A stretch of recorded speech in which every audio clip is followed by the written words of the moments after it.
Warriors trailed the Clippers by as many as 23 points, but it turned out to be the largest deficit overcome in a win this season. Golden State ended the game on a 22-5 run with a 124-117 win. Steph Curry had his fourth 40-point performance this season. Here he is after that comeback win.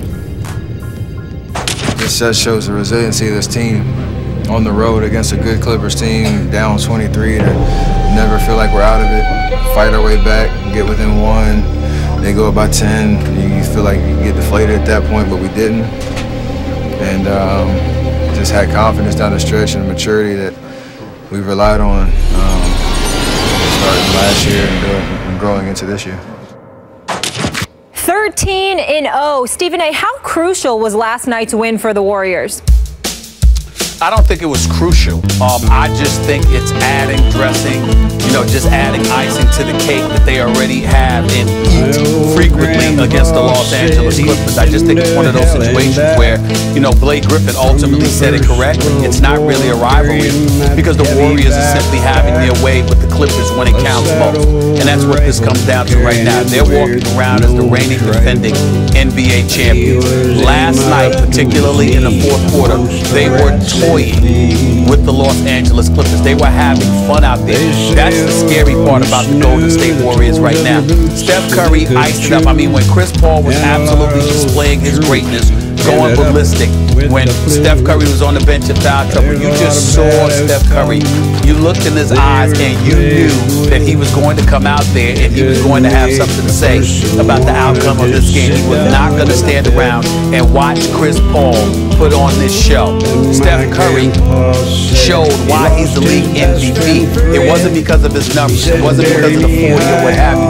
It was because you saw that he personalized the challenge that was standing in front of him, and he conducted himself accordingly. And then you saw the troops around him. They didn't just play role as spectators.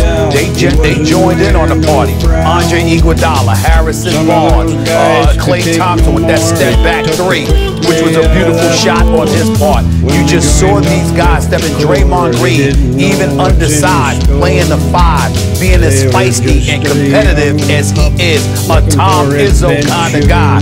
You just saw all of that and you just marveled at it, and you just said to yourself with the Clippers, they have, what are you going to say after this? You're up on your home turf by 23 to the undefeated, reigning, defending NBA champions, and you have a 10-point lead with 5 minutes left, and you still end up losing that game. Primarily, again, DeAndre Jordan is a force defensively with his shot blocking, his rebounding, etc. But because he is a liability on the offensive end of the floor, not just with free throw shooting, but he can't score unless he's dunking, that puts more of the onus on Blake Griffin and Chris Paul.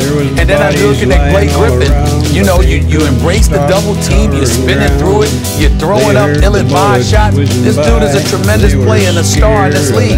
But some of the decisions, you just found yourself mind-boggling.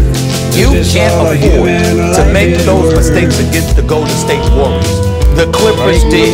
And the reason why the win, again, is more cake, is more icing on the cake than anything else, is because the Golden State Warriors established what they already knew coming into this game. The Clippers are formidable. They are a team to be reckoned with, but they can't mess with the Warriors, period. And the Warriors showed that in LA at the Staples Center last night. A devastating, demoralizing loss for the Clippers. More of the same for the Warriors. So is it too early in this basketball season to say that the Warriors now own the Clippers psychologically? I would say so. I don't think it's too early for that, Skip. And the reason I don't say it's too early for that is because the only thing that could change that is DeAndre Jordan becoming a force. Yep. How can you become a force when you have no post moves and you can't shoot from the free throw line? Completely Then agree. it comes down to Blake and CP.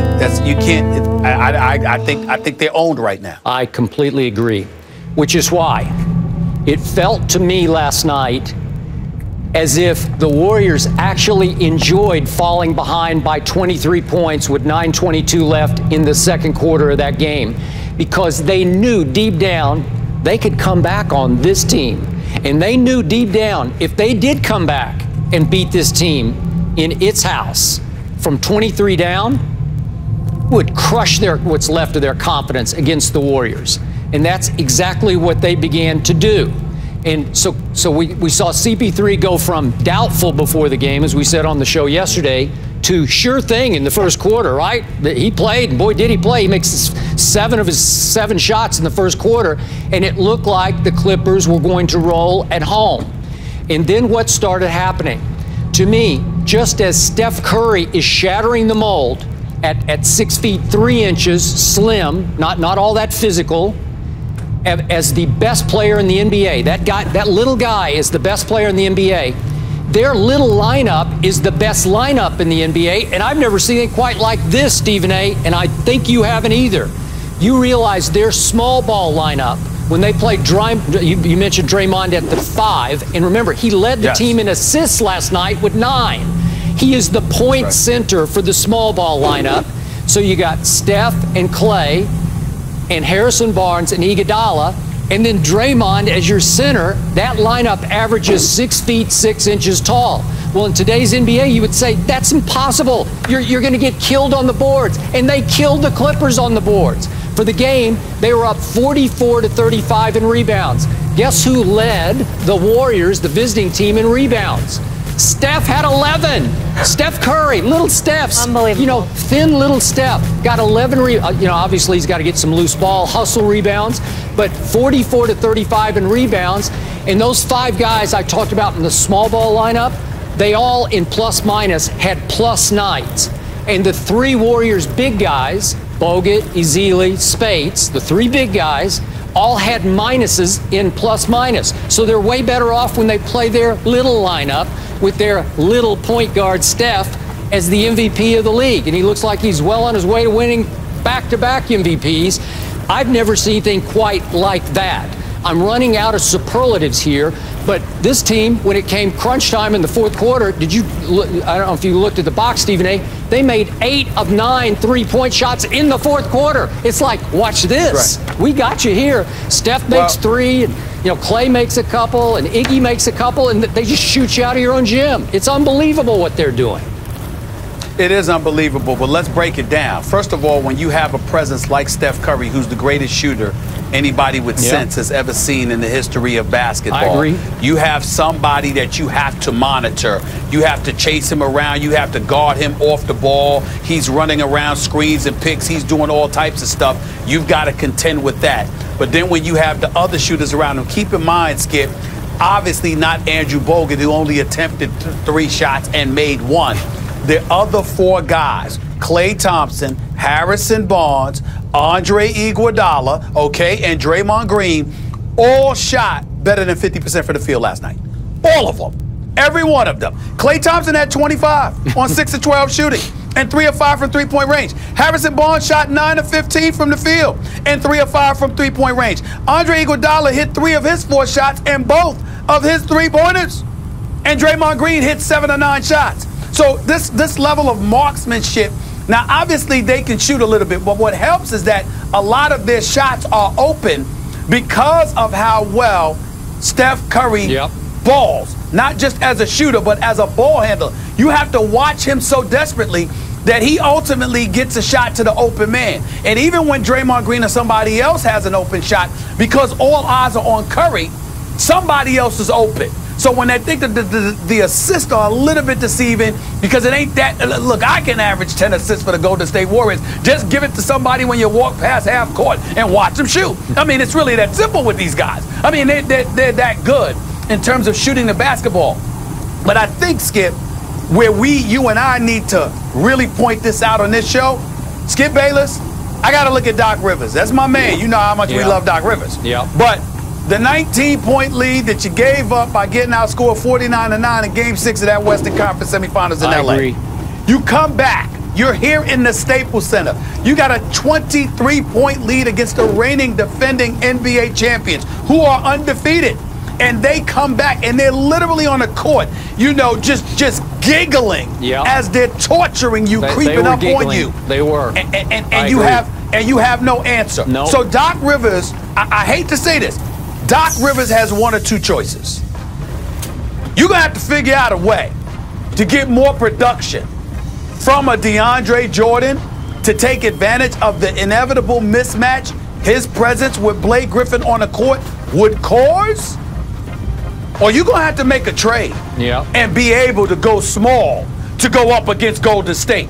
Because I'm here to tell you something right now. As presently constructed, the Los Angeles Clippers cannot beat the Golden State Warriors in a 7-game series. You have to you have to be able to go small at some point. So I'm not talking about Doc Rivers, the coach, because all you can do is desire plays, draw plays, motivate these guys, but you can't play for them. But what you can do is you got to get the right personnel. Because if you don't, like, look at the last play, Skip. I mean, you know, you got a situation where CP3's on fire, and he's giving up the ball, and then Blake Griffin is holding it for Jamal Crawford to come around, and then some ill-advised shot gets jacked up by somebody. It's like, wait a minute, who's the hot hand? Who can you create a shot for? We know Golden State can do it. The Clippers can't right now against them. Against everybody else, maybe. Against the Warriors. Clippers ain't winning no title with the Warriors standing in their way. As presently constructed, Doc Rivers might need to make a trade in order to eclipse the Golden State Warriors. All right, since you went there, last quick point about Doc. I've always raved about Doc on this show. I've always put him right there we both have. With Popovich as one of the top couple of coaches in this league. I've had two basketball, NBA sources I've known for a long time. You know who they are. They're highly respected, and both have mentioned to me in the last week, you sure about Doc? Just like that. You sure about him? Yeah, I think I'm sure because he beat Popovich last year in the first round of the playoffs. And I was impressed, man. Game 7, Staples, CP3, rose and shone in that game. I give it up. I've been critical of Chris also. But at some point, you're going to have to hold the coach accountable too if they continue to fade. They added pieces. They weren't the pieces to beat Golden State, but they added pieces to get better and deeper, obviously, to shore up the second unit. But maybe that's not going to help against Golden State. It's not going to help against Golden State. I mean, Josh Smith, I like Josh Smith. I like Lance Stevenson when he keeps his head on straight. We all know Paul Pierce to be the champion that he is. He was the one that jacked up the shot, driving into the lane off balance, you know, going to the left side of the rim from the right side. I didn't put him in the strongest position. But here's the deal. That's a unit that can supplement your horses. They can't be your horses and beat Golden State. And so when you talk about Doc Rivers, I don't have any questions about Doc Rivers, the coach. Just like I have no questions about his assistants and Sam Cassell and Mike Woodson. Them brothers know what they're talking about. They know basketball. I agree. The problem I have with right now is, if anybody wants to question anything about Doc Rivers, it's Doc Rivers, the GM. You got to find a way to get the right personnel to compete with the Golden State Warriors. They are the champions. They are the standard right now. I don't want to hurt your feelings, Skip. Not the San Antonio Spurs. The Golden State Warriors right now are the standard. It's the direction that the league is going in.